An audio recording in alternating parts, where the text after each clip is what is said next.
वफादारी का अनमोल रिश्ता। एक इंसान और उसके कुत्ते की भावनात्मक कहानी। अविनाश एक अकेला इंसान था। उसकी जिंदगी में सब कुछ था, एक अच्छी नौकरी, बड़ा घर, गाड़ी, लेकिन फिर भी उसके दिल में एक खालीपन था। माँ बाप के गुजर जाने के बाद वह इस दुनिया में अकेला था। ऑफिस से घर आना और पूरे घर में अकेले बैठना, यह उसकी दिनचर्या बन चुकी थी। एक दिन जब वह पार्क में बैठा था, उसने देखा कि एक छोटा सा भूखा और गंदा पिल्ला कूड़े के ढेर में कुछ खाने की तलाश कर रहा था। उसकी आंखों में अजीब सा दर्द था, जो अविनाश को खुद की तन्हाई की याद दिला गया।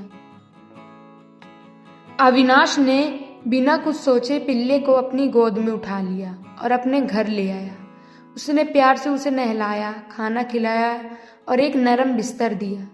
धीरे धीरे उस पिल्ले ने अपने डर को छोड़कर अविनाश पर भरोसा करना शुरू कर दिया। उस पिल्ले का नाम रखा सुल्तान। अब अविनाश का घर पहले जैसा सुनसान नहीं रहा। जब भी वह ऑफिस से आता, सुल्तान खुशी से पूंछ हिलाता, कूदता फांदता और उसे देखकर खुशी से भौंकता। अविनाश को पहली बार महसूस हुआ कि सच्ची खुशी बड़ी चीजों में नहीं, बल्कि छोटे छोटे पलों में होती है। एक दिन अविनाश बहुत बीमार पड़ गया। उसे तेज बुखार हो गया और वह बेड से उठ भी नहीं पा रहा था। लेकिन सुल्तान पूरे समय उसके पास बैठा रहा। जब भी वह कराहता, सुल्तान उसके हाथ को अपने नन्हे पंजों से छूता, जैसे कह रहा हो, मैं हूं ना, चिंता मत करो। उस रात पहली बार अविनाश को महसूस हुआ कि उसने सुल्तान को नहीं अपनाया था, बल्कि सुल्तान ने उसे अपनाया था। समय बीतता गया और सुल्तान बड़ा हो गया। लेकिन एक दिन जब अविनाश उसे टहलाने ले जा रहा था, अचानक एक तेज रफ्तार से कार आई और सुल्तान को टक्कर मारकर चली गई। अविनाश भागकर उसके पास पहुंचा, लेकिन सुल्तान की सांस धीरे धीरे कम हो रही थी। उसकी आंखों में अब भी वही प्यार था, जैसे कह रहा हो, मुझे छोड़कर मत जाओ। अविनाश ने उसे गोद में उठाया, अस्पताल ले गया, लेकिन डॉक्टर ने कहा, हम कुछ नहीं कर सकते। उस रात अविनाश बहुत रोया। उसके दिल का एक हिस्सा हमेशा के लिए टूट गया था। अविनाश के घर में अब सुल्तान नहीं था, लेकिन उसकी यादें हर कोने में बसी थी। वह छोटा सा बिस्तर, उसका आधा खाया हुआ खिलौना और वो प्यार भरी आंखें।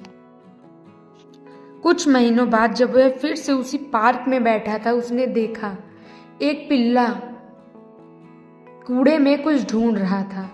उसकी आंखों में वही दर्द था जो सुल्तान की आंखों में था जब वे पहली बार मिले थे। अविनाश मुस्कुराया।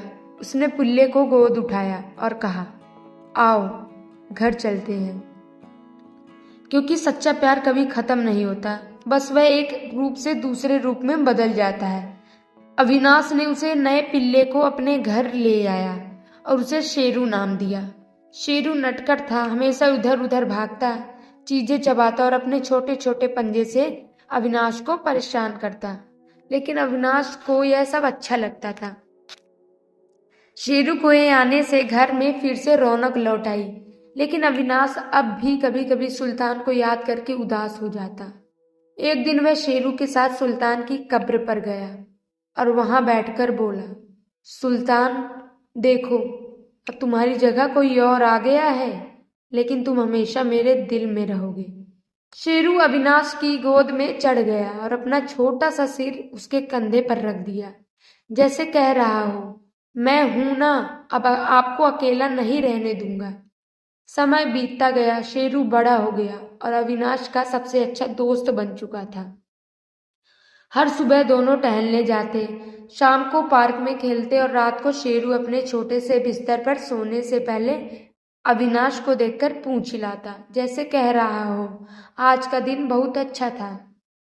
अविनाश ने एक दिन सोचा, मैंने सुल्तान को खोने के बाद सोचा था कि अब कभी किसी कुत्ते को नहीं अपनाऊंगा, लेकिन शेरू ने मुझे फिर से प्यार करना सिखा दिया। अब उसे समझ आ गया था कि सच्चा प्यार खोता नहीं, वह बस अलग अलग रूपों में हमारे पास लौट आता है। एक दिन अविनाश ने फैसला किया कि वह कुत्तों की मदद करेगा। उसने अपने शहर में एक डॉग शेल्टर खोला, जहां वह बेसहारा कुत्तों को आश्रय और प्यार देता। अब उसका घर सिर्फ शेरू का नहीं था, बल्कि उन कई बेघर कुत्तों का भी था जो सड़कों पर दर दर की ठोकरें खाते थे। अब अविनाश अकेला नहीं था, बल्कि उसके पास कई छोटे छोटे दोस्त थे जो बिना शर्त उससे प्यार करते थे, क्योंकि इंसान और कुत्ते का रिश्ता सिर्फ साथ रहने का नहीं, बल्कि सच्चे प्यार और वफादारी का होता है, जो कभी खत्म नहीं होता। दोस्तों, आपको अगर ये कहानी पसंद आई हो तो आप वीडियो को लाइक और कमेंट ज़रूर करना, और जल्दी मिलते हैं अगली कहानी में।